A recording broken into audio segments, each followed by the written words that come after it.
Our sponsor for today's video is the product ESS60. C60, or carbon-60, is a tiny molecule composed of 60 carbon atoms arranged in a sphere, and it's also known as a buckyball or fullerene, after the geodesic domes of famous inventor Buckminster Fuller. It acts as an electron reservoir that neutralizes free radicals, and some studies have shown C60 to have almost hundreds of times the antioxidant capacity as vitamin C. This is a purified C60 oil blend that comes in 3 organic options: avocado, olive, and coconut oil. You can mix it on your salad, rub it on your steak, dip your bread in it, or like many users of C60, just take it straight off the spoon. If you'd like to try the ESS60 blend in your daily routine, you can find it at oliveoil60.com. What's up, ladies and gentlemen? It's great to see you. It's Tuesday. Hope you're having a fantastic one. Things are getting crazy out there right now, but that is a fantastic thing. Starting off, let's get into Q. Let's talk about how the media is just absolutely desperate to pin really any Trump administration official they can with a question about Q and trying to get some sort of clip, some sort of talking point off them that they can, of course, just attack ad nauseum with. So they're asking everybody except Trump, basically. Mark Meadows, Trump's chief of staff, got asked on Fox by Chris Wallace on Sunday about QAnon. He said that Trump doesn't know much about QAnon. That's what he said.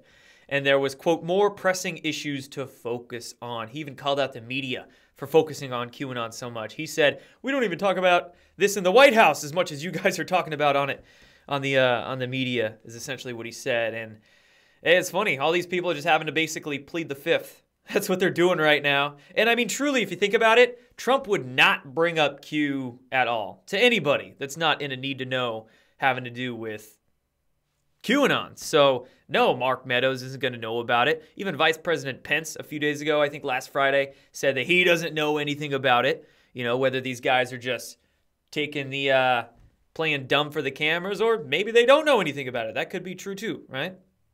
Again, need to know. And I saw the media even ask Melania Trump's spokesperson today about QAnon. They even asked her spokesperson about it, about what Melania Trump's thoughts are on Q. Like, they're desperate for an answer. For an answer that, of course, they can use, not an answer that exposes them. And Melania Trump's spokesperson, it was MSNBC that was asking her, and they asked if Melania should disavow. And her spokesperson basically gave a very, very careful answer to that one too, beating around the bush and not directly disavowing QAnon, but of course not even saying anything about it really either. So they're being very careful for the optics, for the cameras, you know, pleading the fifth right now so they don't get attacked. It's just what has to be done, but hey, there you go. Nevertheless, like I've said, mainstream media desperation, their panic is at an all-time high, and they're doing anything they can to paint QAnon as being violent, being hateful, being extremist. I know you've seen that line repeated in the media. It's been in almost every single article over the last 2 weeks. You know, truly, they're very creative, these people. When they get their news wires all telling them to say the same things. They're so creative with how they rewrite it. But every single media outlet is discussing how the FBI supposedly labeled Q a hate group in some sort of memo they circulated around last year, and that's completely bullshit. I've done investigations into this. I know Praying Medic also did a great article that's available on his website too, completely dissecting this memo. This FBI memo, number one, it looks like it was faked. When you do a forensic analysis of the documents, it looks like certain things were not where they were supposed to be, or certain template letters weren't altered correctly. It looks like a fake. And also, this memo cites Snopes and Wikipedia as sources for true information on QAnon, so you know it's bullshit. It was also never really circulated around. It was posted on a scribed account, never posted on an official government website. You can even try to FOIA for it or search government search engines for it. You probably won't find it. So it's posted on a private scribed account and then leaked to Yahoo. So basically what's happening is that the same way that bad actors in the FBI tried to frame Trump for colluding with the Russians, they're trying to frame QAnon as being a violent, domestic terror, extremist hate group, right? You take bad actors in the FBI, they fake a dossier or fake a memo, and then they leak it to the media publishes it, and then gives it a sort of pseudo credibility by a big name media outlet publishing it, and then people think it's real and take it seriously, right? Same thing is happening here. So that's a quick, like 1 to 2 minute brief as to that talking point and how it's bullshit. And again, if you've been following Q like I have for nearly 3 years now, and you're well versed with all this stuff, it's like plain as day. There's psychobabble bullshit that they write in the mainstream media about Q. It's pathetic. It truly is. They do literally zero actual research into this stuff. They just get their narratives and regurgitate that like brain-dead zombies. Now moving on to this QAnon legislation that came out today. Oh my gosh, check this out. So bipartisan lawmakers, as Axios writes, to introduce House resolution condemning QAnon. I kid you not. 2 representatives, one out of New Jersey, he's a Democrat, Tom Malinowski, and a Republican from Virginia, Denver Riggleman, says they're introducing legislation to condemn QAnon. Legislation to condemn QAnon. Let me tell you one thing. All this tells me is that these guys have some skeletons in their closet that they're trying to hide. That's one thing. Number 2, imagine being officially condemned by congressional legislation in America because you follow anonymous posts on an online messaging board that asks questions. They just ask questions. Ask questions, make cryptic statements, and now we're all terrorists. Huh, 2020. Can it get any weirder? Yeah, it can. The fact that this was done the day after we have, like, Wisconsin literally burning down. BLM and Antifa are freaking burning down a town in Wisconsin to the ground, and QAnon gets projected onto as being the hate group and the extremists and the violent people. So, anyway, let's move on from this now. Let's talk one more thing having to do with Q, and then we'll get into that situation there in Wisconsin. So this really happened over the weekend, but I want to bring it up here to you guys on YouTube. The Save the Children, save our children, potato, potato, right? You know the theme I'm talking about. We had a lot of rallies last weekend. They sort of been going on for a few weeks now. They're called Save the Children rallies. Now, I'm going to preface this by saying that I am all for a rally that is against human trafficking and is spreading awareness, trying to eradicate that issue. Don't get me wrong, I'm all for it. But when you look at a lot of these details surrounding the Save the Children theme meme that's like being pushed into the collective consciousness right now, there's a lot of red flags, at least that are coming up from me. I'm going to direct you guys towards a Twitter thread that I released over the weekend. Spent quite a few hours on this one, actually, on Saturday evening, but I felt like I needed to because I saw a lot of weird stuff coming up with these Save the Children rallies. Now, last weekend, there were a lot of positive events around the country where these Save the Children rallies looked like turnouts that were spreading awareness in helpful, resourceful ways. They looked like good events, okay? But there was a couple of them that looked totally ass backwards. Not like even any Q followers were there. They look like literally fake Q followers. One was this rally in Chicago where their signs had BLM written on them and defund the police and shit like that. But then they also had where we go on, we go wall and end human trafficking and things like this. So it's like, what the heck? And you didn't even see any Q swag, MAGA swag, nothing.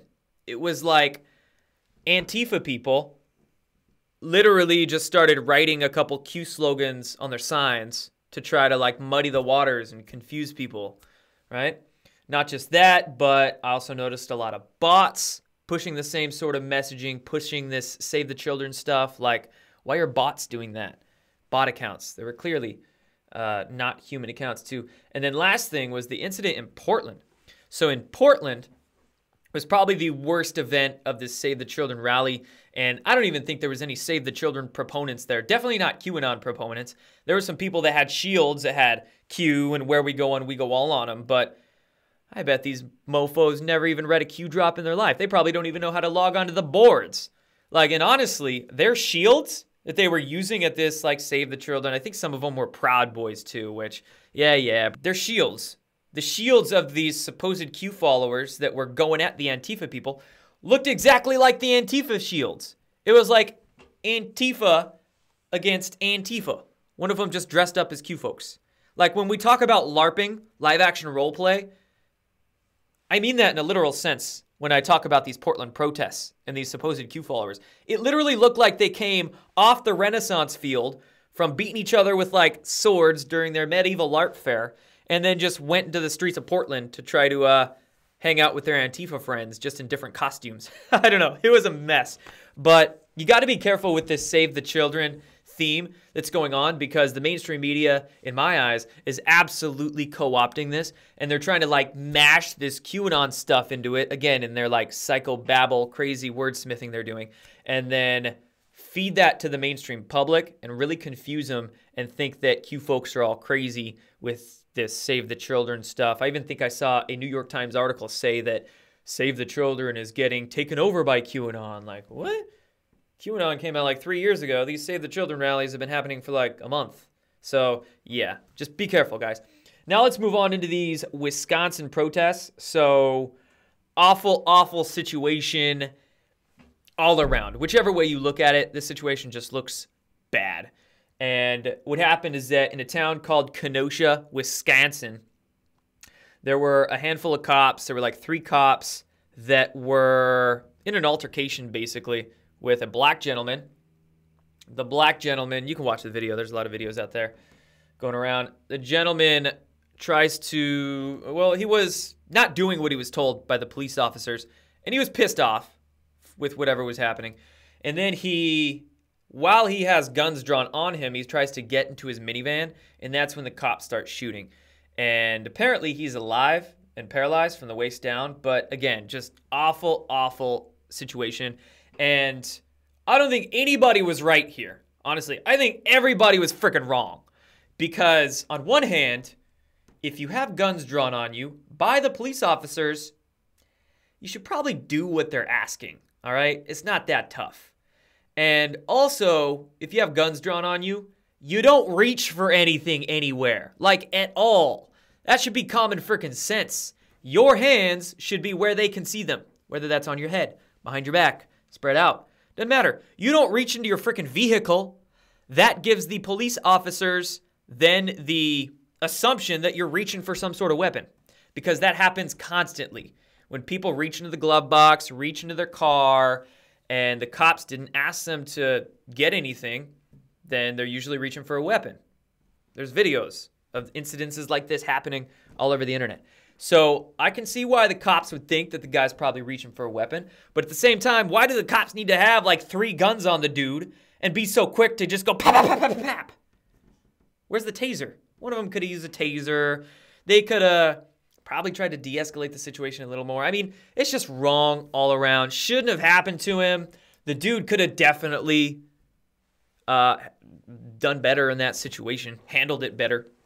So just when stuff like this happens, it's just like, oh man, more fuel to the flames that are just going to get fanned. And you know the mainstream media, they're fanning these flames as much as they can right now. They're thinking that this is absolutely perfect for their propaganda. And in fact, I would not be surprised if the professional protesters in Wisconsin and the surrounding areas last night got their deployment orders and they said, oh, from their, probably on their Soros phones, get down to the closest government building you can find with your Molotov cocktails. We got an incident that we need to capitalize on. It's bad. It's really bad. And now the town of Kenosha, Wisconsin is like literally burning to the ground. Just like I mentioned earlier. It's like, I saw a video earlier today. I'm like, is that Beirut or is that Kenosha? Just all these cars burned. We've got like buildings burning down that black people owned even. So much for Black Lives Mattering. You're burning down these local businesses that black families are using to support themselves. Like, shit. So, anyway, bad situation out of Wisconsin. Let's move on now to the convalescent plasma therapy. On Sunday, Trump made an announcement that he was approving the emergency authorization use for convalescent plasma therapy on COVID patients. Yay, yay. You would think, oh, everybody's clapping. We have a new potential treatment. But of course, Big Pharma and their lapdogs in the mainstream media aren't having that at all. Let's go down the list of all of the different people that are now attacking him for it. Of course, the World Health Organization yesterday said that they're being cautious about endorsing it. And they're saying that the evidence it works remains, quote, low quality. Low quality evidence. Okay. Newsweek. Newsweek is saying that it's outrageous. They're quoting all these supposed scientists. Oh, scientists are saying it's outrageous. And they're blasting Trump's announcement of his plasma therapy. Great. Yeah, Newsweek. Fantastic. More mainstream media. New York Times. FDA is grossly misrepresented. Blood plasma data. Scientists say. What the heck with all these scientists? Scientists say. Scientists say. Let me tell you. Scientists can be bought and blackmailed and paid off just as easy as a politician can. Hard truth, but a necessary one. Now, when scientists say things, I'm not going to automatically believe that. There's a lot of bullshit science out there. Fake news and fake science. Those are the real epidemics. Let's see here. Former head of the FDA, Dr. Scott Gottlieb. He told CNBC yesterday that plasma therapy might be, quote, weakly beneficial. You like that? If it's a medical expert or a medical group, World Health Organization, former FDA heads, whatever, their angle is that it's weak, inconclusive, no evidence. If it's a media organization, well, they're just going to point to the scientists and say it's, oh, grossly misrepresented. Well, you know what? I think the FDA is grossly misrepresented as a scientific organization. And I think the New York Times is grossly misrepresented as a factual news organization. That's the truth. And not just the former FDA head Scott Gottlieb giving Trump shit for the plasma, but how about the current one? Stephen Hahn. He has actually been walking back his claims now within the last, 24 hours. So he didn't even let a day or two go by after that press conference on Sunday. Now he's just walking back his statements. He's kind of like the World Health Organization and the former head of the FDA. He's now saying like, oh, there's less evidence than we thought. I misspoke. I didn't mean to say that it was that promising. Dude, FDA, really? Please expose these guys. Trump, please expose this deep state FDA. Because literally any single thing that Donald Trump promotes, not just Trump, anybody, right? But Trump sort of leading the charge right now. Anything he promotes, whether it's UV light, whether it's hydroxychloroquine, whether it's that disinfectant. Remember the disinfectant? The one I talk about all the time that I can't really talk about on YouTube that much? Oh, that could definitely work. How about oleander leaf extract? How about plasma? Doesn't matter what it is. If it's not an effing vaccine, Big Pharma doesn't want it. God, sick stuff. Sick stuff. Okay, moving on to the last topic, and then we'll finish up here. The Republican National Convention blowing away the Democratic National Convention by a long shot. Number one, it's actually live, so it's far more entertaining and personable to watch than the crap the DNC put out last week that was all edited and Hollywood effects and all this stuff. It was so just fake. The Republican National Convention is much more professionally done. It's live. There's so much more emotion involved in it. I like it. It's good. And in fact, they're saying that it had 6 times the viewership than the Democratic National Convention did last week. And gosh, I think I read an article on C-SPAN about people literally just watching the RNC and changing their mind and all these sorts of things. Like, it's cool. It's cool to see what's happening with the RNC. Donald Trump got his official renomination for the president. He makes his speech on Thursday. So it's a good week. Good week of winning. All the folks in the mainstream media, when they even have to talk about this Republican National Convention, they have like robot faces doing it. So anyway, what the media is focusing on this is the, quote, divided Republicans. And really what they're doing is focusing on all of these former Republicans and some current that are either essentially defecting from the Republican Party or they are disavowing QAnon. Okay, so first of all, the ones that are like defecting from the Republican Party, Joe Biden actually started this group of more than 24 former Republican members of Congress, and the most notable one of which is a former GOP Senator Jeff Flake out of Arizona. Yeah, Flake. And then we got a lot of Republicans disavowing QAnon. We had a couple congressmen do it. We got Liz Cheney. We got Jeb Bush, all blasting Trump for Q, all calling it crazy, dangerous, conspiracy cult nonsense.